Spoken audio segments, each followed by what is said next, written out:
Subscribe to our channel by clicking the subscribe button.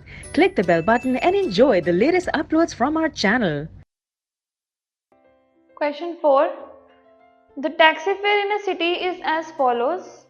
For the first kilometer, the fare is rupees 8 and for the subsequent distance, it is rupees 5 per kilometer.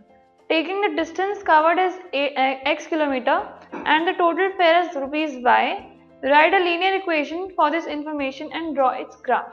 एक condition आपको given है जिसमें एक city का taxi fare first kilometre के लिए fixed है, that is rupees 8 and आगे आगे जैसे जैसे किलोमीटर्स बढ़ते जाएंगे पर किलोमीटर रुपीज 5 होता जाएगा. सो अगर हमें डिस्टेंस को x किलोमीटर एंड फेयर को रुपीज y लेना है, सो इस कंडीशन को हमें as a linear equation in two variable दिखाना है एंड उसको एज अ ग्राफ प्लॉट करना है. So according to the question, first kilometre के लिए पहला जो हमारा 1 किलोमीटर है उसके लिए जो फेयर है दैट इज रुपीज 8 एंड आगे आगे जैसे जैसे डिस्टेंस बढ़ता जाएगा 1 किलोमीटर, सो रुपीज 5 जो है वो फेयर इंक्रीज हो जाएगा. अब आपको टोटल डिस्टेंस जो है क्वेश्चन में कहा गया है कि उसको हमें x किलोमीटर लेना है. So the total distance is equal to x kilometre. Next thing that is given to us is total fare is equal to rupees y, क्योंकि फेयर रुपीज में होगा so we will take y as rupees.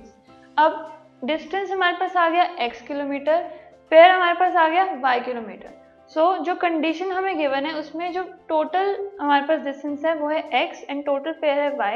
So y, that is the fare, it comes up to be 8 plus 5 into x minus 1.